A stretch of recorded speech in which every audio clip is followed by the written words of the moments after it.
So hi mga katya, good day po sa ating lahat. This is Ramel, welcome back again to my YouTube channel. So anyway mga katya, customer ko po siya nung last April. So 1 year plus na po yung buhok niya. Ganyan po talaga kakulot yung buhok niya mga katya. And then ngayon nagpariban siya sa akin ulit. Only riban lang po yung pinagawa niya sa akin mga katya. So as you can see mga katya, ayan nilagyan ko na ng ating step A, no? So, ang inuna ko po mga katsa ay ang unang tubo, ay yung ano pala, yung tumubo, no, yung rootings. Rootings ang tawag diyan. Yan yung lulutuin natin kasi yung part sa dulo ng buhok niya ay luto na po yan siya sa last ribbon natin. So, ayan, natapos na tayo naglagay ng ating step A. Ang gagawin po natin mga katsa ay i-check lang po natin kung ito ay luto na ba o hindi pa. So, ayan, naluto na. Kaya hinugasan ko na kagad mga katsa. And then, ayan, sinuklay ko at kasalukuyang i-blower natin yan. Then, after blower, saka natin siya paplantsahin ng ating pasiunang plancha. So, yan mga katsa. O, diba? Nawala na yung kulot niya kaagad. Step A pa lang yun siya mga katsa. Anyway, hindi pa po yan siya na plancha, no? Step A pa lang po yan siya. So, after yun mga katsa, i-iron natin yan.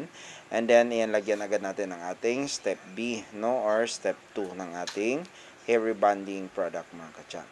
So, ayan, kailangan tuyong-tuyo talaga bago natin planchahin mga katsa para maiwasan ang back job or ang pagkarabirize ng buhok ng ating customer, no?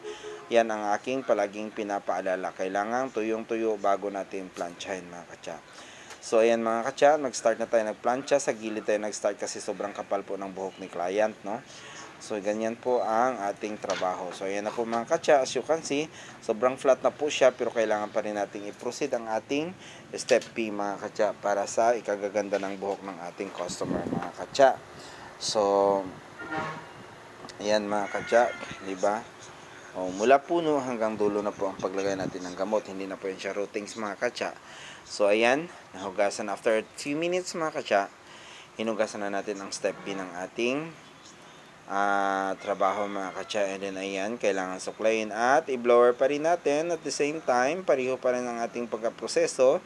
And then, ayan, as you can see, no, bagsak na po talaga siya mga katsa. Kahit hindi na po planchahin. Pero, kailangan pa rin nating planchahin mga katsa. Anyway mga katsa, hindi ko po natapos ang ating video dyan.